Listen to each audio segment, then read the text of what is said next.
আহ্বান জানাবো তাদের, এই ময়দানে এসে দেখে যান যে আসলে তরুণদের প্রতিনিধিত্ব করে কারা। তরুণদের প্রতিনিধিত্ব করে এই দেশের তরুণতম রাষ্ট্রপতি, মহান স্বাধীনতার ঘোষক, এই বগুড়ার সন্তান, বিএনপির প্রতিষ্ঠাতা শহীদ প্রেসিডেন্ট জিয়াউর রহমানের দল।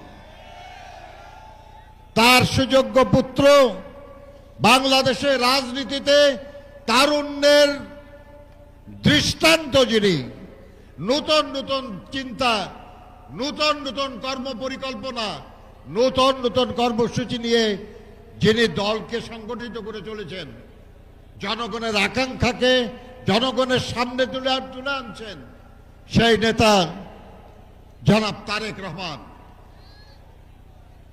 আমি বিশ্বাস করি এই যে চট্টগ্রাম, খুলনা এবং বগুড়ায় 3টি সমাবেশ হলো, 3টি সেমিনার হলো, এরপরে ঢাকায় হবে, এর মধ্য দিয়ে আমাদের দলের এবং দেশের তরুণ সমাজের মধ্যে তাদের নিজেদের শক্তি, তাদের নিজেদের সক্ষমতা এবং আগামী দিনের রাজনীতি, আগামী দিনের রাষ্ট্র পরিচালনায় তাদের অংশগ্রহণের বিষয়ে তাদের মধ্যে যে উদ্দীপনার সৃষ্টি হলো, এটা এই বাংলাদেশকে বহু দূর এগিয়ে নিয়ে যাবে ইনশাআল্লাহ। বন্ধুরা আমার, আপনাদের সামনে আমরা কোনো পরামর্শ দিতে চাচ্ছি না। আমরাও আপনাদের বয়সে সংগঠন করতাম, রাজনৈতিক চিন্তাও হয়তো ছিল, কিন্তু আপনাদের মতো এত সচেতন, এত রাজনীতির সম্পর্কে সুস্পষ্ট ধারণা আমাদের ছিল না। আপনাদের মতো হয়তো এত সক্রিয় আমরা ছিলাম না। আবার একইভাবে আপনাদের মতো এত কষ্ট আমরা করি নাই। আজকে আমার এই মঞ্চে যারা বসে আছে, আমার সামনে যারা বসে আছেন, আমার ডাইনে বামে সামনে যারা আছেন, খুব কমই পাওয়া যাবে যারা হয় জেল খেটেছেন, না হয় মিথ্যা মামলায় পালিয়ে বেরিয়েছেন, না হয় প্রতিপক্ষের দ্বারা কোনো না কোনো ভাবে নির্যাতিত হয়েছেন। অনেকেই হয়তো তাদের আত্মীয় স্বজনকে হারিয়েছেন, কেউ খুন হয়েছে, কেউ গুম হয়ে গেছে, কেউ অসুস্থ হয়ে আহত হয়ে মৃত্যুবরণ করেছে। এত ত্যাগ আপনারা স্বীকার করেছেন, যে স্বপ্ন নিয়ে এই ত্যাগ আপনারা স্বীকার করেছেন, এই স্বপ্ন যদি পূরণ না হয়, যে গণতন্ত্রের জন্য আপনারা এত দীর্ঘ সময় জান বাজি রেখে লড়াই করেছেন, সেই গণতন্ত্র পুনঃপ্রতিষ্ঠা যদি না হয়, যে বৈষম্যের বিরুদ্ধে আপনাদের লড়াই, সেই বৈষম্য যদি দূর না হয়, এদেশের কৃষক, এদেশের শ্রমিক, এদেশের যুবক, এদেশের ছাত্র, এদেশের নারী, এদেশের সব শ্রেণী পেশার মানুষ যদি তাদের ন্যায্য সমস্যার সমাধান না পায়, তাহলে বৃথায় আমাদের এই জীবন দেওয়া, বৃথায় আমাদের এই কষ্ট, বৃথায় আমাদের এসব সমাবেশ।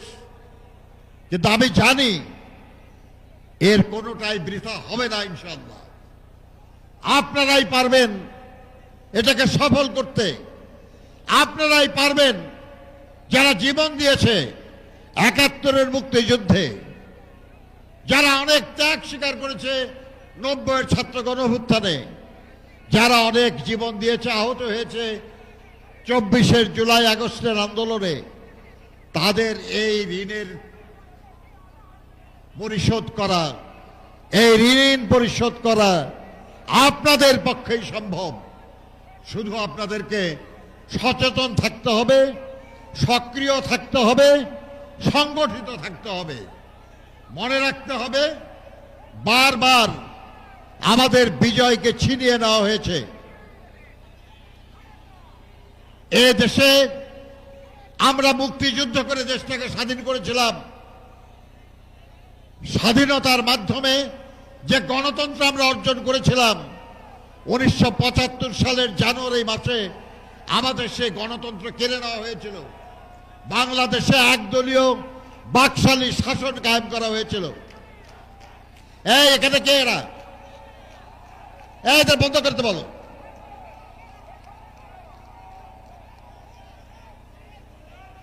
সেই একদলীয় বাকশাল শাসনের অবসান ঘটিয়ে বহুদলীয় গণতন্ত্র পুনঃপ্রতিষ্ঠা করেছিলেন আমাদের নেতা শহীদ রাষ্ট্রপতি জিয়াউর রহমান বীর উত্তম। আমরা একবার অর্জন করলাম, আবার হারিয়ে ফেললাম, আবার অর্জন করলাম। তারপরে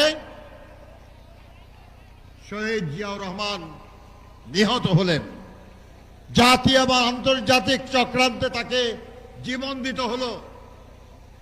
তার 1 বছর যেতে না যেতেই বাংলাদেশে সামরিক স্বৈর শাসন কায়েম হলো। আবার আমরা গণতন্ত্র হারালাম। সেই হারানো গণতন্ত্রকে পুনরুদ্ধার করার জন্য আমরা আমাদের গণতন্ত্রের মাতা দেশনেত্রী বেগম খালেদা জিয়ার নেতৃত্বে 9 বছর অবিরাম লড়াই করে আবার আমরা সংসদীয় গণতন্ত্র পুনঃপ্রতিষ্ঠা করতে পেরেছিলাম। কিন্তু তাও রক্ষা করা যায় নাই। তথাকথিত গণতন্ত্রের দাবিদার আওয়ামী লীগ বলে তাদের আন্দোলনের ফসল 1/11 সরকার সেই গণতন্ত্রকে পুনরায় জবাই করেছে, জরুরি অবস্থা জারি করেছে, গণতান্ত্রিক অধিকার হরণ করেছে।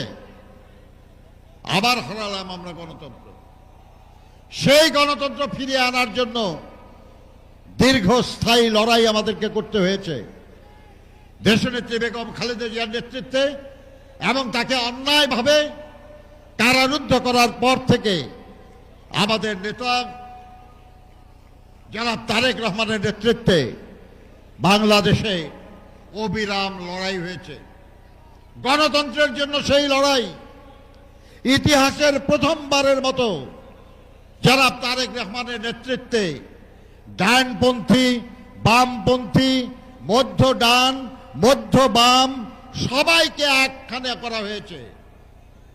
আমরা যুগপৎ আন্দোলনের মাধ্যমে পতিত সরকার, যেটা ফ্যাসিবাদী সরকার, তার মসনদকে টলায়মান করে ফেলেছিলাম। জুলাই আগস্টের গণঅভ্যুত্থানের মধ্য দিয়ে সেই তক্তাউস উল্টে গেছে, ফ্যাসিবাদে পলায়ন করেছে এবং বাংলাদেশ আবার একটা নতুন সম্ভাবনার দ্বার প্রান্তে উপনীত হয়েছে।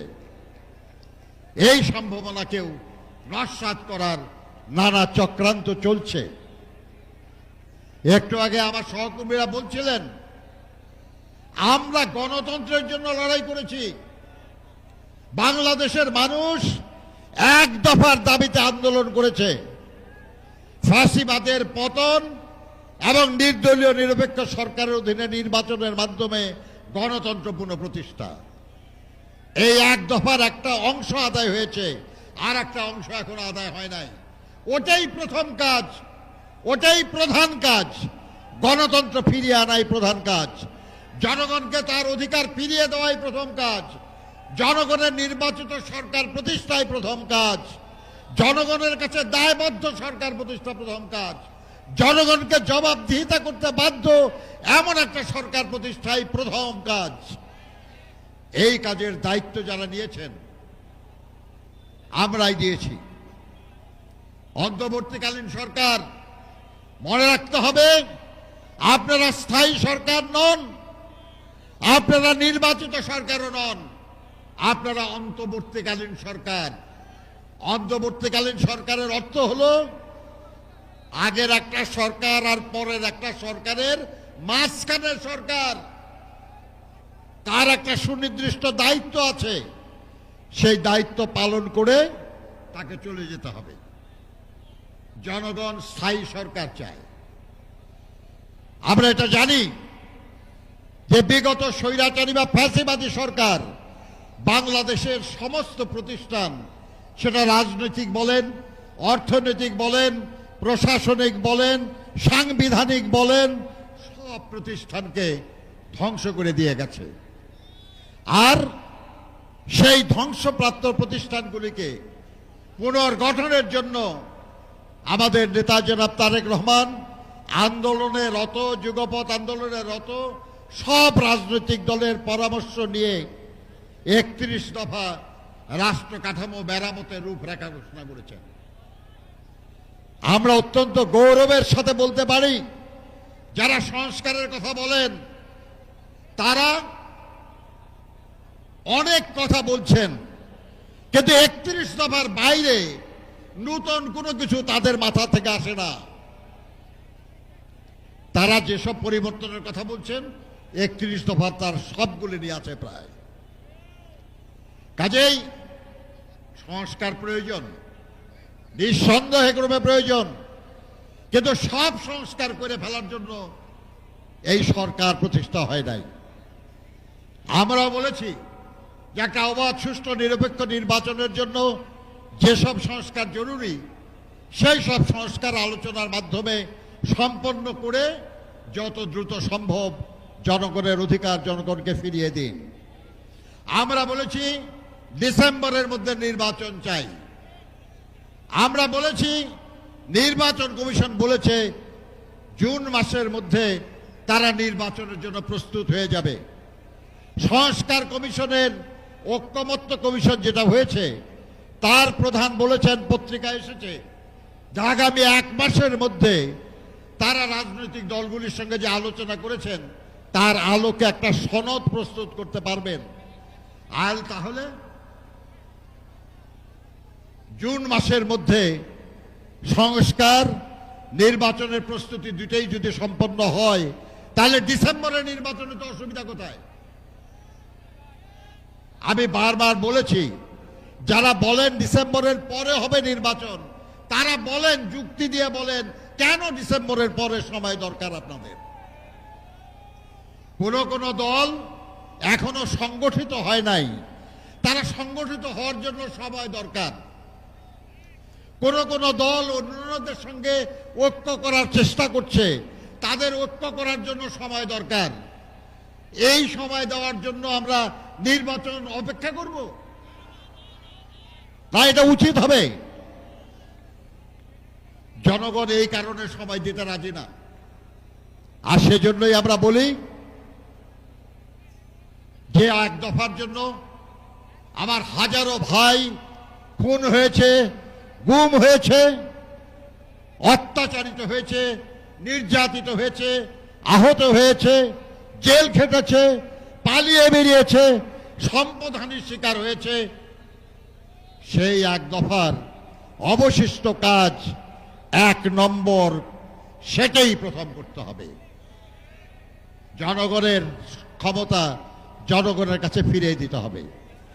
এই যে লড়াই, এই লড়াইয়েও ফ্যাসিবাদ বিরোধী লড়াইয়ে যারা সামনের কাতারে ছিলেন, সেই তরুণ সমাজকে সামনের কাতারে থাকতে হবে। আমি কি আশা করতে পারি যে শহীদ জিয়ার নেতৃত্বে বিশ্বাসী, বেগম খালেদা জিয়ার নেতৃত্বে বিশ্বাসী, যারা তারেক রহমানের নেতৃত্বে বিশ্বাসী এই তরুণ সমাজ, আপনারা কি সেই লড়াইয়ে শক্তিশালী ভূমিকা পালন করতে রাজি আছেন? আপনারা 2 হাত তুলে বলুন, রাজি আছেন আপনারা? আমি বিশ্বাস করি আপনারা রাজি থাকলে এটার বাধা দেওয়ার, এটা প্রতিরোধ করার ক্ষমতা এই দেশে কারো নেই, কখনো ছিল না, আগামীতেও থাকবে না ইনশাআল্লাহ। আমি আপনাদের এই লড়াইয়ের, আপনাদের এই আন্দোলনের সাফল্য কামনা করে যারা এই অনুষ্ঠান আয়োজন করেছেন তাদের সবাইকে আন্তরিক ধন্যবাদ এবং কৃতজ্ঞতা জানিয়ে আমার বক্তব্য শেষ করছি। আল্লাহ হাফেজ। বাংলাদেশ জিন্দাবাদ। শহীদ জি অমর হোক। বেগম খালেদা জিন্দাবাদ। তারেক রহমান জিন্দাবাদ।